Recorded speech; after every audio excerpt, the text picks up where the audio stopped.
அனைவருக்கும் வணக்கம். அதாவது வைகை ஆறு உங்கள் எல்லாருக்கும் தெரியும், 70 வருஷம் மேலே கட்டப்பட்டதுலேருந்து தூர்வார பொருட்கள் நிறைய இடத்துல டெபாசிட்ஸ் அதிகமாக இருக்குது, மணல்கள் குவியல்கள் அதிகமாக இருக்குன்னு சொல்லிட்டு பல வருஷமாக பல முயற்சிகள் நடந்துச்சு. ஒவ்வொரு வருஷம் ஒவ்வொரு ஆட்சியிலும் நடந்தது. ஆனால் இதுவரை இங்கே எந்த ஆட்சி காலத்திலும் அது நிறைவேற்றப்படவில்லை.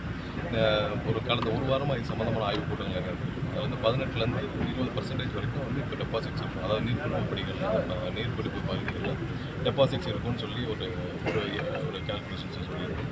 ஸோ அதில் உடனே வந்து தூர்வார பணியில் இப்போ வரைக்கும் ஆய்வுகள் நடந்துட்டு இருக்கு.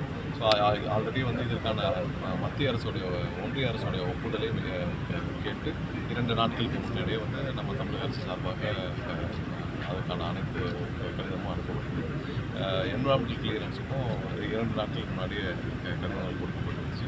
இதில் ஏற்கனவே போட்ட ஆர்டர் வந்து பெண்டிங் இருக்குது. அதாவது 8 வருஷம் முன்னாடி போட்ட ஆர்டரும் அப்படியே இருக்குது. ஸோ அதனால் புதிதாக ஆர்டர் போடுறதுக்கான வேலைகள் பண்ணிட்டு நடந்தது. முழுசமாக ஆய்வு பண்ணிவிட்டு இது எத்தனை வருஷம் நடத்தணும்னு எத்தனை வருஷம் இது மொத்தமாக நம்ம வந்து தூர்வார பணிகள் எத்தனை வருஷம் நடக்குதுன்னு சொல்லி பார்த்துருக்கோம். ஸோ இதுவரை வந்து பார்த்தீங்கன்னா விவசாயிகளுக்கு மட்டும் மண்டல் மண் அவங்களுக்கு தேவையான மணல் எடுக்க எல்லாருக்கும் அப்ரூவல். ஸோ அதுபடி எடுத்துகிட்டு பட் அது போதுமானதாக இருக்காது. ஏன்னா நம்ம வந்து இப்போ இருக்கிற ஆய்வு பணி நடந்தாலே வந்து 9 வருஷம் ஆகும்னு சொல்கிறாங்க. 3 ஃபேஸாக இதை பண்ணணும்.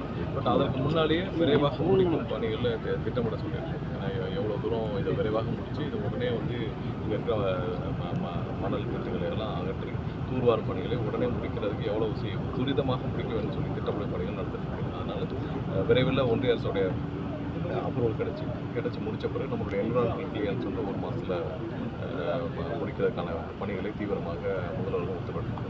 ஏன்னா நீர்பிடிப்பு பகுதிகளில் 18% 20% வந்து இல்லாத போது அதிகமான நீர்களை தேக்க முடியாது. 20% நீர்களை இப்போ இருக்கிற இதில் வந்து தேக்க முடியாத சூழ்நிலை இருக்குது. ஸோ அதை நிவர்த்தி செய்யும் விதமாக 70 ஆண்டுகளாக இதுவரை ஒரு டேமில் வந்து தூர்வாரும் பணிகளே நடைபெறவில்லை என்பதே பெரிய ஆச்சரியம். ஸோ அதனால் இது தென் தமிழகத்தில் ஒரு பெரும்பாலான மாவட்டங்கள் இப்போ இங்கேருந்து நீங்கள் ராமநாதபுரம் வரைக்கும் அனைத்து மாவட்டங்களுக்கும் ஒரே பெரிய ஆதாரம் வந்து வைகை அணை. ஸோ இதில் தூர்வாரும் பணிகள் இதில் உள்ள எல்லா கால்வாய்களுக்கும் போய் சேரும் அளவுக்கு நிறைய நீர்களை தேக்க முடியும். ஸோ அதுக்கான முதல்கட்ட ஆய்வுகள் இன்றைக்கி ஸோ அடுத்தடுத்து எல்லா அப்ரூவல் வந்த பிறகு உடனடியாக விரைவில் ஒரு 2 மாதங்களுக்குள்ளாவது தூர்வாரும் பணிகளை உடனே துவக்க வேண்டும். ஸோ அந்த மழை காலங்கள் எப்படி துவக்கணும்? ஏன்னா மழை காலங்கள் வச்சா நீர்பிடிப்பில் இருக்கும். ஸோ அதில் ஒரு சில ஏரியாக்கள் எப்படி பண்ண முடியும்? ஏன்னா நிறைய கிராமங்கள் நடுவில் இருக்குது. ஸோ அதை எப்படி வந்து இந்த மணல்களை வெளியேற்ற வேண்டும் என்ற திட்டமிடலும் பண்ண சொல்லியிருக்கோம். ஸோ விரைவாக முழு அலுவலக திட்ட வடிவம் ஏற்பட்ட பிறகு இதை அனௌன்ஸ் பண்ணுறேன். ஆனால் இப்போ வந்து ஏற்கனவே வந்து 4000 பேர்கிட்ட வரைக்கும் வந்து விவசாயிகள் பதிவு பண்ணியிருக்காங்க. இந்த வண்டல் மண்ணை எடுத்துகிட்டு போகிறதுக்காக பதிவு பண்ணாங்க. அதுக்கான வந்து அனுமதியும் கொடுத்துட்டாங்க.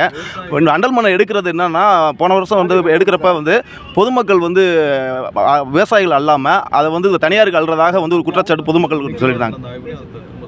விவசாயிகள் எப்பொழுதும் அவங்க வந்து சரி எந்த பிரச்சனையும் கிடையாது.